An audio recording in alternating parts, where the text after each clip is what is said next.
Hello வணக்கம், எல்லாருக்கும் வணக்கம். நம்ம கண்டினியூவாக தமிழ் ஜோக்ஸ் வீடியோ பார்த்துட்ருக்கோம் இல்லையா? அதே வரிசையில் இன்றைக்கான ஜோக்ஸ் வீடியோ நம்ம பார்க்க போகிறோம்.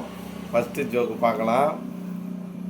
எப்பயுமே ஃபஸ்ட்டு கணவன் மனைவி ஜோக்கு தான் கொஞ்சம் நல்லா இருக்கும்ன்றதுனால அதை தான் கண்டினியூவாக பார்க்க போகிறோம்.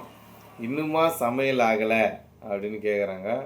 நான் ஹோட்டலுக்கு போகிறேன் அப்படின்னு கோபமாக ஹஸ்பண்டு போகிறாரு. மனைவி, ஒரு 5 நிமிஷம் பொறுங்களேன், அதுக்குள்ளே ஆகிடுமா அப்படின்னு சொல்லிட்டு ஹஸ்பண்டு கேட்குறாரு.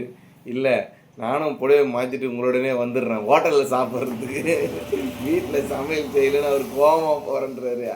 இவர் ஹோட்டலில் சாப்பிட்றதுக்கு நானும் உங்கள் கூட வந்துடுறேன்னு சொல்கிறாங்க. எல்லா மனைவியும் இப்படி தான் இருப்பாங்க பொழுது.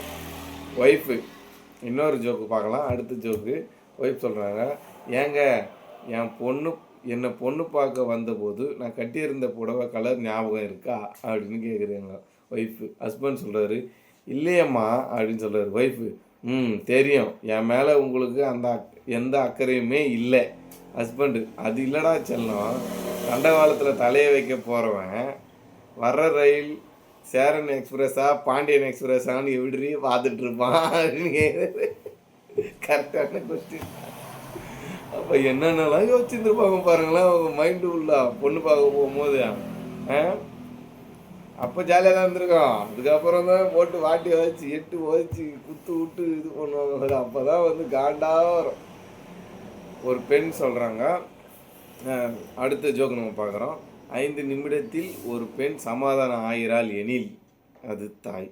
5 நிமிஷத்தில் அம்மா சமாதானம் எப்பவுமே ஆகிடும். 15 நிமிடத்தில் ஒரு பெண் சமாதானம் ஆகிறாள் எனில் அது சகோதரி. சகோதரி 15 நிமிஷத்தில் சமாதானம் ஆகிடுவாங்க. 30 நிமிடத்தில் ஒரு பெண் சமாதானம் ஆகிறாள் எனில் அது தோழி. தோழி 30 நிமிஷத்தில் சமாதானம் ஆகிடுவாங்க. இதுனா பிரைட்னஸ் கொஞ்சிச்சு. ஓகே. அதுக்கப்புறம் 3 மணி நேரமாகியும் சமாதானப்படுத்த முடியவில்லை எனில் அது காதலி. 3 மணி நேரமாயும் சமாதானப்படுத்த முடியலைன்னா அது காதலியா. அது ஃப்ரெண்டு, இது லவ்வர். அதுக்கப்புறம் உனக்கு சமாதானம் செய்யும் சந்தர்ப்பம் கூட கிடைக்கவில்லை எனில் அது எல்லாருக்குமே தெரிஞ்சிருக்கும். அது என்னன்னு சொல்லிட்டு கமெண்டில் மென்ஷன் பண்ணிட்டு போங்க. டெஃபினட்டாக எல்லாருக்குமே தெரிஞ்சிருக்கும். கண்டிப்பாக அதை கமெண்டில் பண்ணிட்டு போங்க. அடுத்து இது பார்க்கலாம்.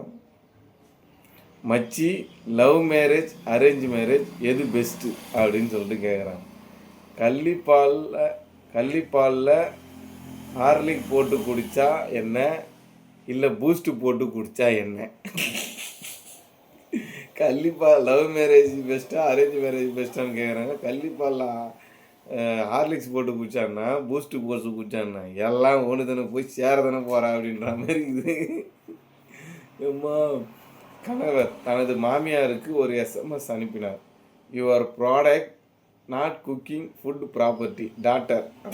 அவங்க டாட்டரை சொல்கிறாரு. மாமியார் பதில், product sold, warranty expired, so manufacture not responsible. இது இங்கிலீஷ் ஜோக்கு இருந்தாலும் பக்காவாகுதுப்பா. அதாவது இது தமிழில் சொல்கிறேன். கணவர் சொல்கிறாரு, உங்கள் பொண்ணுக்கு அதாவது அவங்க கொடுத்த ப்ராடக்ட்னா தமிழ் தெரியலையா, அவங்க கொடுத்த ப்ராடக்ட் சமையல் செய்ய மாட்டேங்குது அப்படின்னு சொல்லிட்டு சொல்கிறாங்க.